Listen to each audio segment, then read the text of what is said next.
નમસ્કાર ખેડૂત મિત્રો, સ્વાગત છે તમારું ખેડૂત પરિચય યુટ્યુબ ચેનલમાં। આજે તારીખ 8 જુલાઈ 2024ની આજની સવારની હવામાન અપડેટની અંદર માહિતી મેળવીએ તો બંગાળની ખાડીમાં સિસ્ટમ સક્રિય બનશે, જેના કારણે ગુજરાતની અંદર 9 થી 12 જુલાઈમાં વરસાદની સંભાવના છે, સાથે જ 16 થી 20 જુલાઈમાં અતિ ભારે વરસાદનું પણ અનુમાન છે। તો તેની સંપૂર્ણ માહિતી મેળવીશું।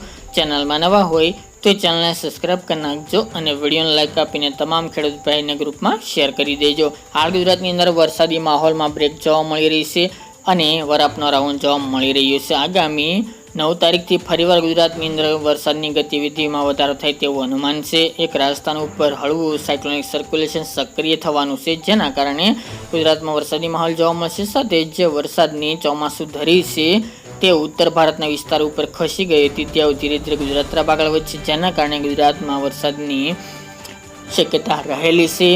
ખાસ કરીને વાત કરવામાં આવે તો 9 તારીખથી ગુજરાતમાં વરસાદી માહોલ જોવા મળશે, જેમાં વિસ્તારોમાં ધીરે ધીરે વધારો થતો જોવા મળશે। 12 જુલાઈ સુધી ગુજરાતની અંદર હળવા મધ્યમ વરસાદ નોંધાઈ શકે છે। હાલની અપડેટ મુજબ 9 થી 12 જુલાઈમાં ભારે વરસાદનું અનુમાન જણાતું નથી, પરંતુ છૂટાછવાયા વિસ્તારની અંદર હળવા મધ્યમ કોઈક જગ્યાએ ભારે વરસાદ વરસી શકે છે।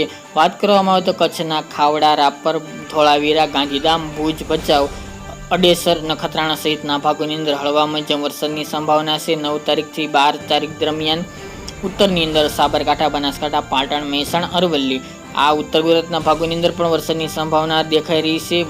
મધ્ય પૂર્વ અમદાવાદ, ગાંધીનગર, કડી, ખેડા, દાહોદ, ગોધરા એ વિસ્તાર, પંચમહાલ, મહીસાગર જિલ્લો, દાહોદ, છોટાઉદેપુર, વડોદરા એટલા વિસ્તારની અંદર છૂટાછવાયા વિસ્તારમાં વરસાદી માહોલ જોવા મળશે, તેમાં વરસાદની વધુ શક્યતા રહેલી છે। દક્ષિણની અંદર સુરત, વલસાડ, નવસારી, તાપી, ડાંગ એ વિસ્તારની અંદર વરસાદની માત્રા ઓછી જોવા મળશે। નર્મદા, ગાંધીધામ તેમજ વડોદરા, ભરૂચ, અંકલેશ્વર એ વિસ્તારમાં પણ વરસાદી માહોલ જોવા મળશે, હળવા મધ્યમ। સૌરાષ્ટ્રની વાત કરીએ તો અન્ય વિસ્તાર કરતાં સૌરાષ્ટ્રમાં વરસાદનું જોર ઓછું જોવા મળે તેવી શક્યતા છે।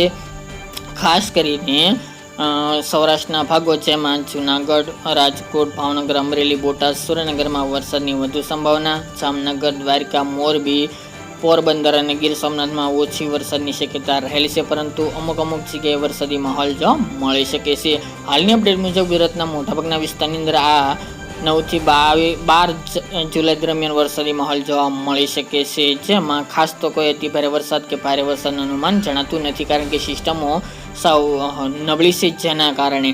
બીજી વાત કરીએ તો બંગાળની ખાડીની સિસ્ટમની આગામી 15 જુલાઈ દરમિયાન એક મોટી સિસ્ટમ બંગાળની ખાડીમાં બનવા જઈ રહી છે, જે લો પ્રેશર ધીરે ધીરે આગળ વધતું જશે, જેના કારણે ગુજરાતની અંદર 15 તારીખ બાદથી ફરીવાર ગુજરાતમાં વરસાદી માહોલ જોવા મળશે। હાલની અપડેટ પ્રમાણે વરસાદી માહોલ યથાવત જોવા મળશે, પરંતુ ફરી પાછું નવી સિસ્ટમ બંગાળની ખાડીમાં સર્જાતા 15 તારીખથી વરસાદનું જોર વધી શકે છે, જેની અંદર 16, 17, 18, 19 અને 20 એમ 5 દિવસ દરમિયાન ગુજરાતની અંદર ભારેથી અતિ ભારે વરસાદનું પણ અનુમાન છે।